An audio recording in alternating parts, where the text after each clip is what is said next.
আমার চ্যানেলে তোমাদের সকলকে স্বাগত। আজ আমরা ক্লাস 9-এর রায়ান মার্টিন প্রশ্ন বিচিত্রা থেকে ভূগোলের তৃতীয় পর্যায়ক্রমিক মূল্যায়নের সপ্তম স্কুল সলভ করব।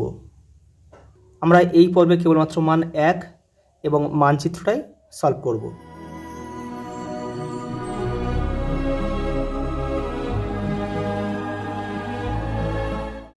দেখো প্রথম প্রশ্ন,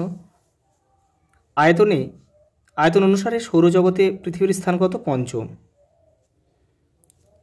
পৃথিবীর আকৃতি পৃথিবীর মতো অর্থাৎ জিওড। দক্ষিণ গোলার্ধে বড়দিন পালিত হয় গ্রীষ্মকালে। স্থানীয় সময় নির্ণয় করা হয় যার উপস্থিতি দেখে, তা হলো সূর্য। ভারতের প্রমাণ দ্রাঘিমা রেখা যে শহরের উপর দিয়ে গেছে তা হলো এলাহাবাদ, প্রয়াগরাজ। একটি সঞ্চয়জাত সমভূমির উদাহরণ দাও। লোয়েস সমভূমি। অক্সিজেনের প্রভাবে যে রাসায়নিক আবহবিকার ঘটে তা হলো জারণ বা অক্সিডেশন। মৃত্তিকা ক্ষয়ের একটি অন্যতম কারণ হচ্ছে ঝুম চাষ। পরেরটা দেখো, একটি মনুষ্যসৃষ্ট দুর্যোগ হলো যুদ্ধ। ভারতে তাপবিদ্যুৎ উৎপাদনকারী সংস্থা হচ্ছে এনটিপিসি। পরেরটা দেখো, সর্বোৎকৃষ্ট কয়লা হচ্ছে অ্যান্থ্রাসাইট। পশ্চিমবঙ্গ যে রাজ্যের সঙ্গে সীমানা ভাগ করেনি তা হলো অরুণাচল প্রদেশ। আর বাদবাকি 3টে রাজ্যের সঙ্গে কিন্তু পশ্চিমবঙ্গের সঙ্গে তাদের বর্ডার রয়েছে বা সীমানা রয়েছে। পৃথিবীর ছোট প্রতিরূপ বা মডেল হলো গ্লোব। একটি এককবিহীন স্কেল হলো ভগ্নাংশ সূচক স্কেল।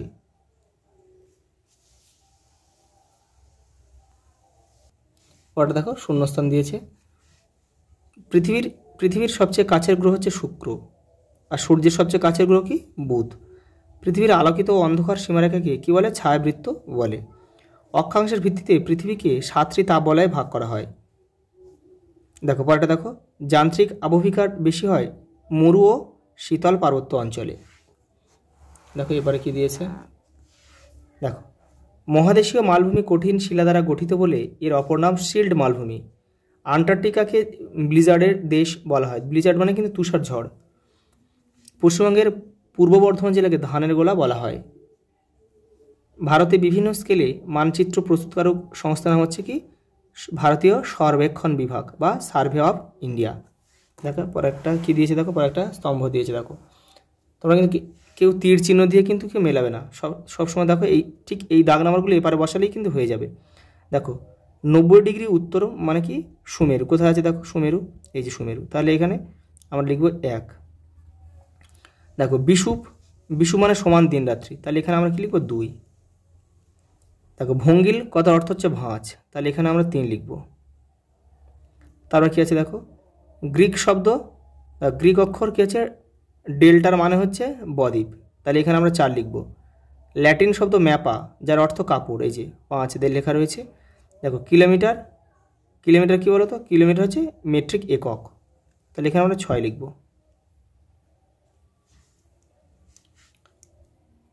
পরেরটা দেখো, নিচের প্রশ্নগুলির একটি বাক্যে উত্তর দাও। প্রাকৃতিক সৌরপর্দা কোন স্তরকে বলা হয়? ওজোন স্তরকে। দেখো পৃথিবীতে সূর্যোদয় ও সূর্যাস্তের মূল কারণ কি? দেখো পৃথিবীর পশ্চিম থেকে পূর্বে আবর্তন। জিএমটি আর আইএসটি মধ্যে সময়ের পার্থক্য কত? এটা যে গ্রিনিচ মিন টাইম, আর এটা হচ্ছে ইন্ডিয়ান স্ট্যান্ডার্ড টাইম। মানে গ্রিনিচ থেকে ভারতের সময়ের পার্থক্য কত? 5 ঘন্টা 30 মিনিট। দেখো স্ক্রিবা ট্যালাস কি? দেখে নাও, একটু দেখে নাও। এই দেখো, তুহিন খণ্ডীকরণের প্রভাবে উৎপন্ন কোণযুক্ত শিলাকণা পর্বতের গায়ে ও পাদদেশে জমা হয়ে নুড়ি ক্ষেত্র যথাক্রমে স্ক্রিবা ট্যালাস নামে বা পরিচিত বা স্ক্রিবা ট্যালাস দেখো গড়ে ওঠে বা গড়ে তোলে। একটি গচ্ছিত সম্পদের উদাহরণ হচ্ছে কি? কয়লা, তামা। পরেরটা দেখো, পশ্চিমবঙ্গের মালভূমি অঞ্চলের সর্বোচ্চ শৃঙ্গের নাম উচ্চতা কত? তাহলে পশ্চিমবঙ্গের মালভূমি অঞ্চলের সর্বোচ্চ শৃঙ্গের নাম হচ্ছে গোর্গাবুরু। এই গোর্গাবুরুর উচ্চতা হচ্ছে 677 মিটার। পশ্চিমবঙ্গের উচ্চতম রেল স্টেশনের নাম কি? ঘুম রেল স্টেশন। কোথায় অবস্থিত? দার্জিলিং।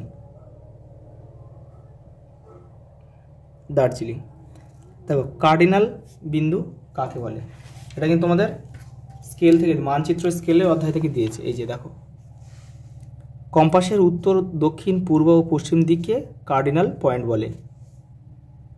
দেখে নাও, এই যে ম্যাপ রয়েছে, এখানে তোমরা প্রথমে নাম, ক্লাস, সেকশন আর রোলটা লিখবে পেন দিয়ে, আর ভিতরে যা পয়েন্টিং করবে সব কিন্তু পেন্সিলে করবে। আমি তোমাদের সুবিধার্থে শুধু ভিডিওটা পরিষ্কারভাবে বোঝার জন্য কিন্তু আমি তোমাদের পেন দিয়ে করে দেখালাম। তারপর প্রথমে কী দিয়েছি দেখো, হলদিয়া বন্দর। তা হলদিয়া বন্দর কোথায় অবস্থিত দেখো, ঠিক আমাদের এই যে এই জায়গাটায়, এই জায়গাটা হচ্ছে কিন্তু হলদিয়া বন্দর অবস্থিত। দাগ নাম্বার দেবে, নামটা লিখে দেবে। তারপর উত্তরবঙ্গের নবীনতম জেলা, উত্তরবঙ্গের নবীনতম জেলা কি, আলিপুরদুয়ার। তাহলে আলিপুরদুয়ার কোথায় অবস্থিত, এই যে এইটা আমাদের পয়েন্টিং করতে হবে, আলিপুরদুয়ার, দাগ নাম্বার দেবে। ভারতের গ্লাসগো কাকে বলা হয়, হাওড়াকে। এগুলো তোমাদের কিন্তু জানতে হবে, নাহলে কিন্তু তোমরা করতে পারবে না। তারপর হাওড়া কোথায় অবস্থিত, এই যে হাওড়া, যে ঠিক এপারে, এই কলকাতা এপারে, এপারে হাওড়া অবস্থিত। এই যে ভারতের গ্লাসগো, হাওড়া। দেখো রানীগঞ্জ কয়লা খনি কোথায় অবস্থিত, দক্ষিণ, দেখো দক্ষিণ পশ্চিম বর্ধমানে রয়েছে। এই যে রানীগঞ্জ, পশ্চিম বর্ধমানে, এই যে রানীগঞ্জ করে দিয়েছি। আমের শহর কি, মালদা। তাই মালদা কোথায় অবস্থিত, এই যে ঠিক এইখানে গঙ্গা চলে গিয়েছে, ঠিক ফারাক্কা ব্যারেজ রয়েছে ঠিক উল্টো দিকে, এই যে এখানে রয়েছে মালদা। দাগ নাম্বার দেবে, নামটা লিখবে।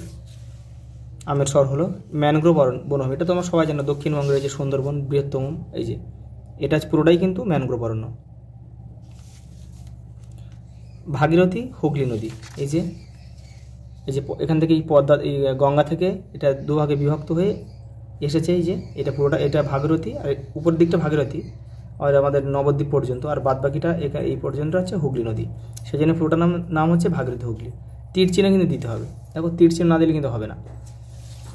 দেখো পরেটা দেখো, ফারাক্কা তাপবিদ্যুৎ কেন্দ্র। এই যে ফারাক্কা ব্যারেজ রয়েছে ঠিক এ পার্টটা রয়েছে, এটা হচ্ছে তাপবিদ্যুৎ কেন্দ্র। এই যে এটা মুর্শিদাবাদের মধ্যে পড়ছে।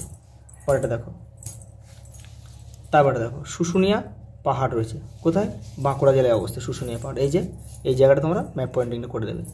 ঠিক, ঝাড়গ্রাম, দেখো ঝাড়গ্রাম রয়েছে কোথায়, এই জেলাটার নাম হচ্ছে ঝাড়গ্রাম।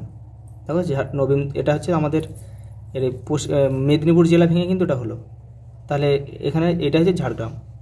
দেখো 10টা হয়ে গেল। আচ্ছা, এই পর্যন্ত, দেখা হবে পরের ভিডিওতে।